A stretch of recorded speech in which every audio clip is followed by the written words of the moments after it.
Du Satisfecit, un billet unanimement décerné par toutes les parties prenantes à ce projet. Le PPAO, ou le Programme de productivité agricole en Afrique de l'Ouest, aura-t-il ainsi tenu ses promesses au Togo? Nous partons sur les traces des réalisations engendrées par cet outil. Premier arrêt, quartier Ségbé, dans la périphérie de Lomé.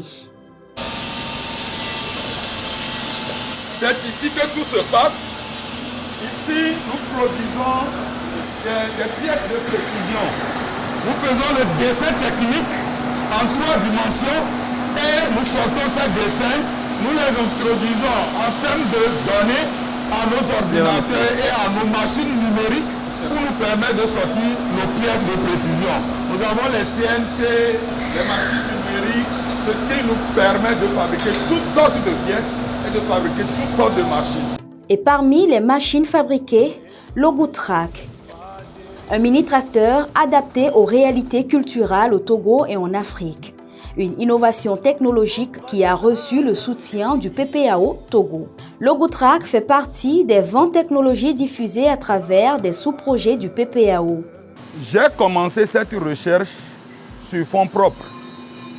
J'ai beaucoup évolué. Je suis arrivé jusqu'à la 2e version de Logutrak. Si vous voyez, nous avons la première version qui est pleine de rouille. Là, on était vraiment en expérimentation. Nous sommes passés à la 2e version, là où c'est marqué Logutrak en haut avec le truc là. Et arrivé à la 2e version, nous sommes partis maintenant sur le terrain. On est retourné à la ferme et nous avons fait des tests. Nous avons constaté que cette 2e version avait certaines limites. Et ces limites-là, nous avons continué à pousser la recherche. Et c'est à ce moment que nous avons eu besoin du concours du PPAO. Et nous avons déposé un dossier de demande de financement et le financement est tombé.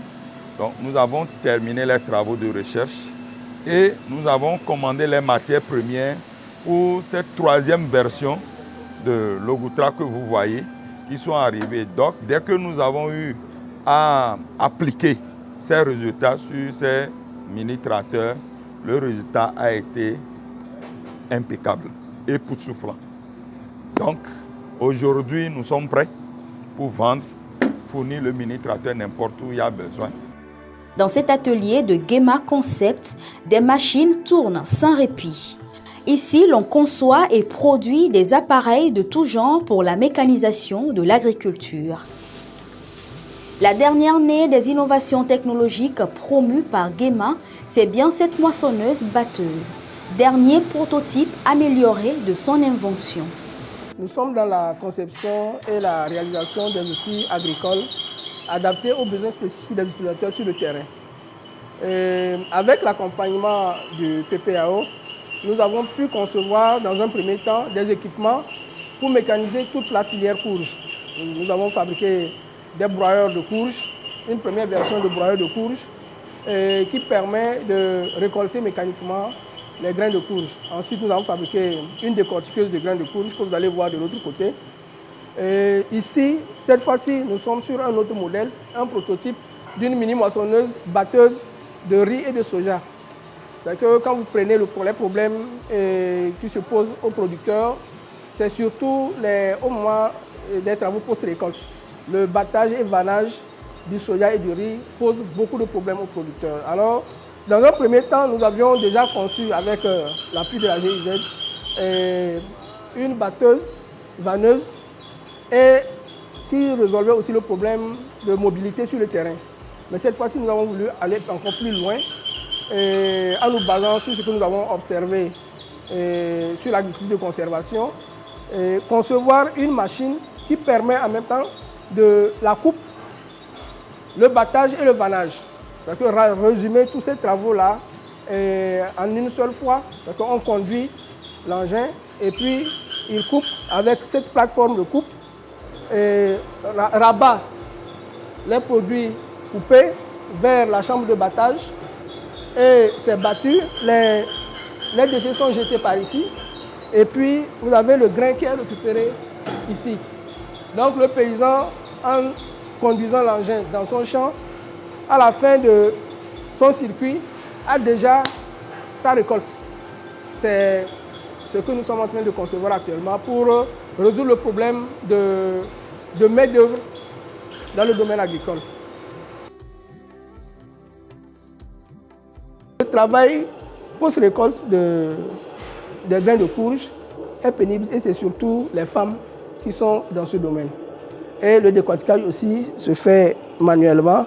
Donc vous allez voir par exemple avec dans ceci, voilà, vous allez voir que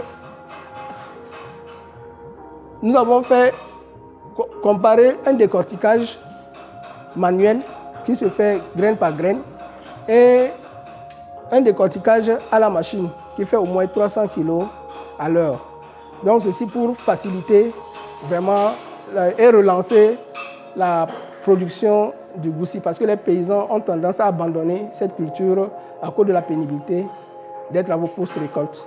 Vous voyez, ça c'est la décortiqueuse que nous avons pu monter avec le soutien du PPAO et c'est ce que les femmes ont l'habitude de faire à la main pour obtenir le grain décortiqué. En 2019, on enregistre plus de 400 000 producteurs et transformateurs ayant adopté au moins une technologie améliorée rendue disponible par ce programme. À la Forge sans frontières, l'engagement rime avec les défis. Mettre à la disposition des producteurs des machines adaptées à leurs besoins. Avec PPAO, ça a été vraiment un appui pour soutenir la filière soja. Et dans cette optique, nous avons eu à fabriquer des batteuses. Donc, c'était prévu dans le projet 25 batteuses, 15 pour Tchamba et 10 pour Sotoubois. Nous avons prévu également les torréfacteurs, 10 torréfacteurs, 5 torréfacteurs pour Tchamba et 5 torréfacteurs pour Sotoubois. Donc, à notre niveau, dans un premier temps, on était au nombre de 8. Mais aujourd'hui, avec les stagiaires, vous allez constater tout ce que vous avez avec moi. À partir de ce projet, les gens ont accepté se donner pour l'apprentissage ou bien pour étudier, connaître encore la construction mécanique. Donc nous avons des étudiants, ceux qui ont déjà le bac, on a plus de 6 personnes qui ont leur bac, qui ont accepté apprendre ce métier. Donc ça a permis d'ouvrir encore l'éventail. Et au niveau des paysans, aujourd'hui, ceux-là qui faisaient demi-hectare peuvent se permettre même d'aller à 5-6 hectares parce qu'il y a le matériel qui est à disposition. Si nous voulons parler aussi de ces farines riches du soja, ou bien ceux qui font l'élevage, ils ont la facilité. Ce n'est plus à torréfier avec le charbon ou bien le bois, ainsi de suite. Nous avons 7 torréfacteurs qui sont prévus pour la circonstance. Donc disons que quelque part, il y a cette valeur ajoutée. Et chacun se retrouve. Aujourd'hui, Foi sans frontières, vraiment, avec l'appui de PPAO, nous avons eu un tour qui vient s'ajouter à ce que nous avons dans le temps, avec un magasin qui nous permet maintenant de bien ranger le matériel que nous avons.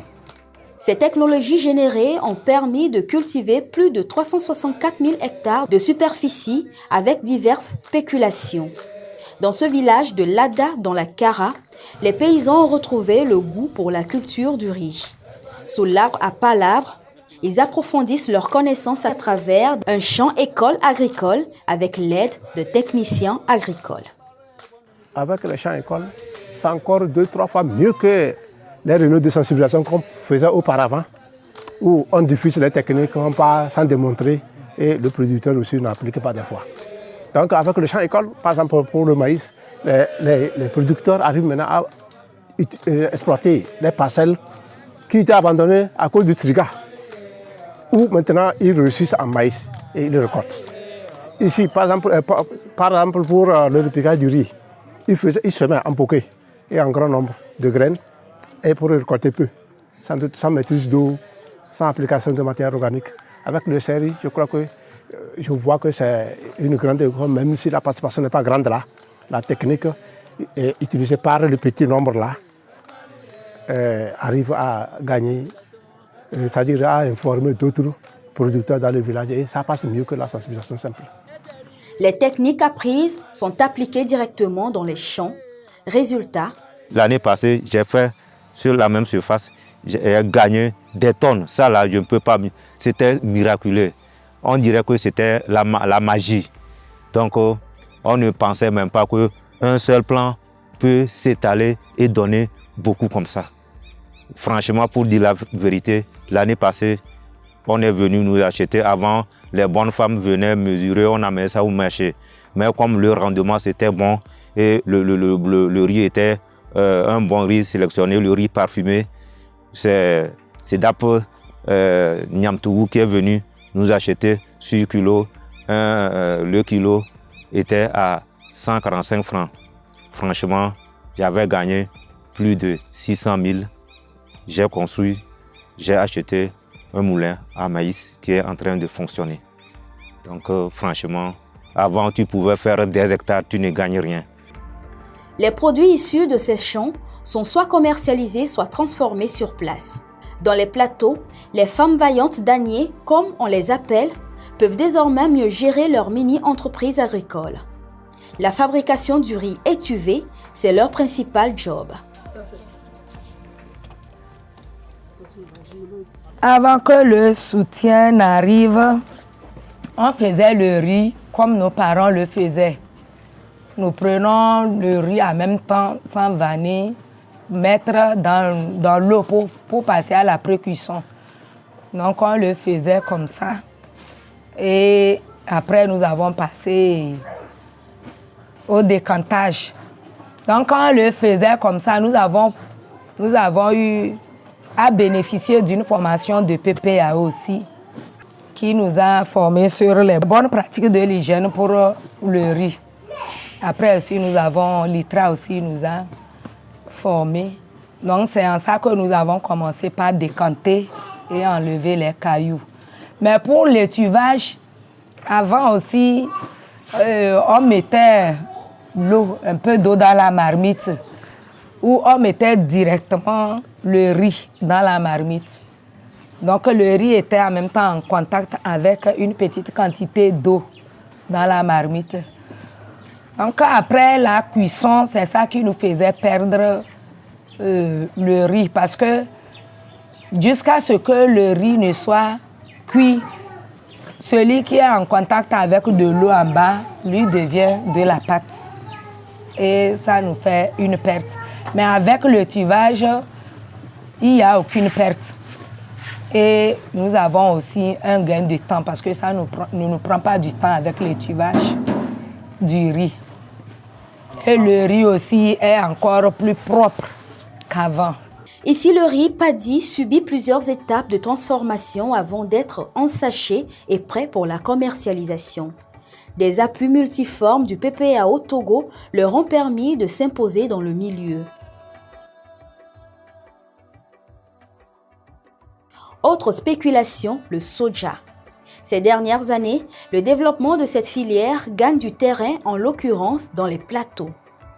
Dans cette ferme, l'étendue des champs que voici traduit l'engouement autour de cette légumineuse. L'introduction de l'inoculum de soja, un intrant à base des produits naturels développés grâce au soutien de ce programme PPAO Togo, a connu une amélioration significative, comme nous le confirme ce producteur. Voici ma parcelle inoculée et j'ai inoculé ça.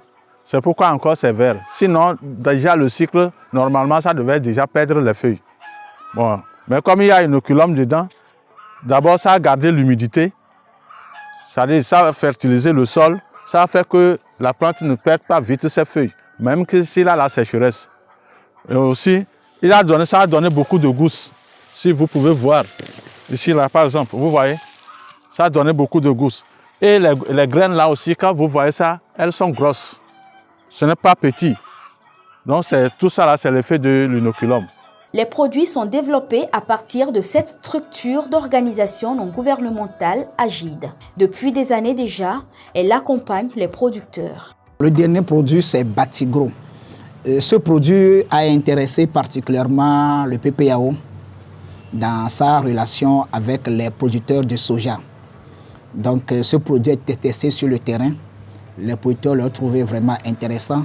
C'est dans ce sens que PPAO est intervenu cette année pour subventionner le coût de ce produit aux producteurs. Donc ça coûte chez nous ici à 2000 francs. Donc PPAO a acquis ça et l'a redonné aux producteurs à 500 francs. C'est une façon de les aider à acquérir ça facilement et à travailler pour un meilleur rendement. Et les productions s'expriment désormais en tonnage. Pour bien les conserver, le programme met à la disposition des producteurs des sacs PIC. Ils sont conçus pour conserver aussi longtemps que possible les récoltes. Avec le produit phosphatique, ça avait tué et ça menait beaucoup de dégâts sur la santé à la population. Mais avec le sac PIC, nous mangeons à tout au moment que nous voulons. Et à part qu'on a stocké, il faut faire 1 an, il faut faire 6 ans avant de la consommer. Avec sac PIC, en matière de santé, c'est ça qui me plaît plus. Côté économique aussi, c'est avantageux. Et seulement ce qui est le problème, dès maintenant, on ne trouve plus le sac. Le programme de productivité agricole en Afrique de l'Ouest, initié par la CEDEAO, met aussi l'accent sur la production animale et halieutique. Dans ce centre, SIDAP, spécialisé dans la formation des jeunes en entrepreneuriat agricole, nous découvrons les traces du programme. Ici, c'est une parcelle de production de semences certifiées. De riz, c'est la variété IR 841. C'est ça que vous voyez, donc c'est le riz parfumé. C'est un riz qui est produit de façon écologique, sans intrants minéraux. Ici, nous avons utilisé beaucoup plus la matière organique et les fumures d'origine animale. C'est pourquoi vous voyez que la parcelle elle est luxuriante, elle se présente bien et nous sommes presque à maturité. Parler du projet PPAO, il faut parler du ministère de l'Agriculture. Donc c'est le ministère d'ancrage, avec lequel nous avons été en partenariat. Et c'est le partenariat d'abord appui conseil et enrôlement dans d'autres activités, notamment de production de semences certifiées, de conservation des semences locales. Et quand le projet PPAO est arrivé au niveau national, donc, nous avons aussi soumissionné. Et ça, c'était dans la sous-composante recherche. Et c'est dans cette thématique que nous avons aussi bénéficié des appuis PPAO au niveau de la réalisation des bacs, au niveau donc de l'achat des intrants, au niveau du poisson et du matériel, des petits équipements. Et au niveau du riz maintenant, nous avons bénéficié également de l'appui technologique pour former les populations. Donc, puisque avec le projet, il fallait aussi montrer qu'on peut produire le maximum de compost. Il fallait recycler cette eau-là qui sort après les 2 semaines ou après les 3 semaines de vidange. Où est-ce que l'eau-là devait partir? Et l'eau-là doit partir pour être recyclée au service soit du riz ou soit des légumes. Donc c'est un tableau que les jeunes peuvent faire. C'est un tableau aussi qui interpelle les uns et les autres. C'est pourquoi nous disons que cet appui, depuis 2016 qui a servi. Et il a eu aussi des effets. Et les bénéficiaires directs, des jeunes qui, après formation, peuvent facilement exercer leur boulot. Et les résultats sont expressifs. Le PPAO Togo est l'un des modèles d'investissement innovants qui a touché les différents compartiments du secteur agricole. Centre de recherche agronomique d'Avetonou dans les plateaux. Batim, cet ingénieur agronome de formation et ses collaborateurs veillent à la renaissance de ce centre. L'appui de ce programme amorce un début de changement dans cet univers où tout est pratiquement à refaire. Nous avons des réhabilitations qui sont en train d'être faites grâce à l'appui du PPAO. Donc vous allez voir un bâtiment qui va servir de couvoir. Et là, nous aurons à installer des incubateurs qui serviront donc à sortir les poussins, issus donc toujours de nos croisements qui se font sur la station. sommes dans le laboratoire d'insémination artificielle et tout ce matériel sert à analyser le sperme qui a été collecté sur les taureaux. Vous allez voir le dispositif de collecte qui est à l'extérieur. Donc c'est là que nous collectons le sperme pour ramener ici et faire l'analyse et ensuite le stocker, le garder donc au froid pour l'insémination des vaches. L'objectif de ce centre, c'est d'améliorer la race locale des bovins et de la poule. Et donc pour ce faire, nous produisons des géniteurs, c'est-à-dire des sujets un peu plus améliorés et qui servent à être disséminés dans les élevages environnants et dans tout le pays. Le renforcement du secteur de la recherche va au-delà de ce centre. Le projet a financé 33 doctorats et 43 masters pour le compte des universités du Togo. Bien évidemment, pour contribuer à accélérer l'adoption et la diffusion des technologies améliorées pour une productivité accrue dans les filières agricoles prioritaires. Si vous allez voir M. Larré qui élève les pentades à Dabao, qui grâce au soutien du PPAO, il part d'une cinquantaine de pentades qu'il vend par an à aujourd'hui près de 400 pentades qu'il est capable de livrer. C'est des revenus de M. Larré qui sont augmentés. Si vous allez voir la femme étuveuse de riz d'Anier, qui aujourd'hui, grâce au PPAO, elle est capable de mettre sur le marché plusieurs dizaines de kilos de riz étuvé, alors qu'elle n'était capable de mettre qu'une dizaine de kilos, vous verrez que les revenus de cette dame à Agné ont augmenté. Si vous voyez aujourd'hui Logo en train de mettre sur le terrain 7 mini-tracteurs capables d'être développés à échelle, c'est la capacité de cet innovateur qui est améliorée. Vous allez aussi voir ces femmes qui, pendant qu'elles devraient à la fois s'occuper de l'installation de cultures, aujourd'hui avec la décortiqueuse du sésame, elles n'ont même plus le temps de rester à côté de la machine. Il suffit simplement qu'elles le mettent dans la machine et la machine décortique, lave et extrait la graine de sésame. Elle n'aura qu'à aller juste vanner. C'est le temps de travail, c'est la productivité de cette culture qui est améliorée. C'est les revenus de ces agriculteurs, le temps qui est gagné par ces femmes et la réduction de la pénibilité de ce travail-là et qui est aussi obtenu grâce à ces technologies mises en place par le PPAO.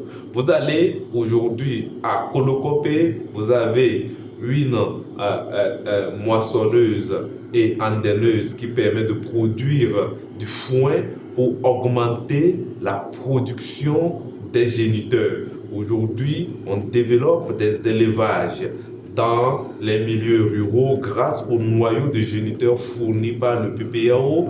Vous allez voir le président de la coopérative des éleveurs à Cléhy qui, grâce au PPAO, au noyau, à l'accompagnement du PPAO, aujourd'hui gagne plus de 4 millions par an grâce à son élevage, comme aussi mon ami dans Agné qui gagne 7 millions sur son élevage de moutons par an. Ça, c'est des conditions, ce sont des revenus et c'est du concret, c'est du palpable dans la vie de nos producteurs et de nos productrices. La ferme de Larré que voici est l'un des visages humains de cette politique de l'espace communautaire. Longtemps, il a nourri l'ambition de devenir un éleveur professionnel des volailles et déjà, il voit le début de réalisation de son rêve.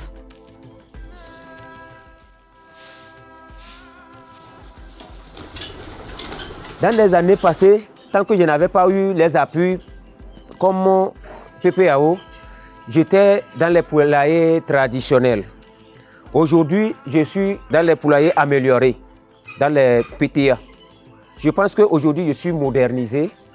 Je suis libre maintenant pour pouvoir vendre au moins 500 à 1000 pentades. à partir d'aujourd'hui. Avant, ce que je faisais, je vendais moyennement parce que je n'avais pas de moyens pour renforcer mes capacités. En ce moment-là, je vendais, par an, je vendais plus de 80, 90 comme ça. Mais aujourd'hui, je sais que j'ai commencé par vendre. J'ai vendu plus de 200 pintades, tant que ça me reste encore 400 pintades ici. L'arrêt, comme beaucoup d'autres producteurs, peuvent-ils compter sur les acquis du PPAO pour aller loin? Une interrogation trône encore dans les têtes. Comment s'entrevoit l'après-projet? La particularité du PPAO, c'est d'avoir travaillé sur le cadre institutionnel et aujourd'hui, grâce à la réforme sur les engrais, les semences, les pesticides, le cadre institutionnel existe. Grâce aux formations diplômantes que le PPAO a soutenues pour un certain nombre de chercheurs, des docteurs et des spécialistes avec le master sont dans nos institutions de recherche et de vulgarisation. Ils vont continuer l'œuvre pour l'amélioration de la productivité agricole. À l'instar de bon nombre d'autres bénéficiaires, Larrey est aujourd'hui directeur général de sa propre entreprise. Il compte employer des jeunes, élargir sa ferme avec d'autres projets, bien s'occuper de sa femme et veiller à une bonne scolarisation de ses 7 enfants.